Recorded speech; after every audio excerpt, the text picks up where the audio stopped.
plan to rebuild the Gaza Strip will be administered by a civil engineer and former official in the Palestinian Authority named Ali Shath. أبدأ أولاً. Shath, who is from Khan Yunis in the Gaza Strip, will chair a group of 15 Palestinian technocrats tasked with governing Gaza after years of rule by the Hamas Islamist group. And he will face the monumental task of providing humanitarian needs to more than 2 million people, most of them displaced by 2 years of war, and clearing an estimated 75 million U.S. tons of rubble and unexploded ordnance, even as Israel and Hamas continue to trade fire. But Shath is optimistic. لو أنا جبت جرافات.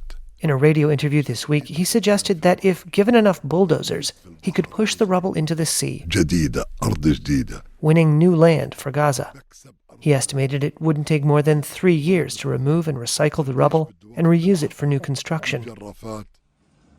According to a 2024 UN report, rebuilding Gaza's shattered homes will take over a decade, until at least 2040, but could drag on far beyond that.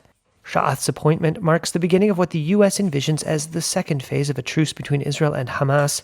Phase 1, which began in October, saw the release of all living hostages seized by Hamas fighters in a 2023 surprise attack.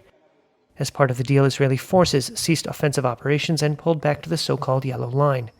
But Israel still holds large parts of Gaza, and Israeli airstrikes have continued, killing hundreds since the ceasefire went into effect. Many Gazans say the first phase never delivered the peace they hoped for. Faik al-Halu is a displaced Palestinian who spoke to Reuters in Gaza City. What second phase or first phase? They haven't even started the first phase yet. How can they start with the second? They've been bombing since this morning. They targeted Tufah and Zaytun. Houses are coming down. Which second phase? We don't want ink or paper. We want real action on the ground. We don't want it to be like every other time, just words on paper, and then things stay the same or even get worse.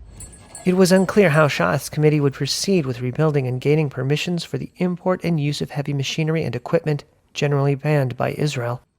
Israel did not respond to requests for comment on Sha'ath's appointment and plans. The formation of Sha'ath's committee has won support from Hamas, which is holding talks on Gaza's future with other Palestinian factions in Cairo.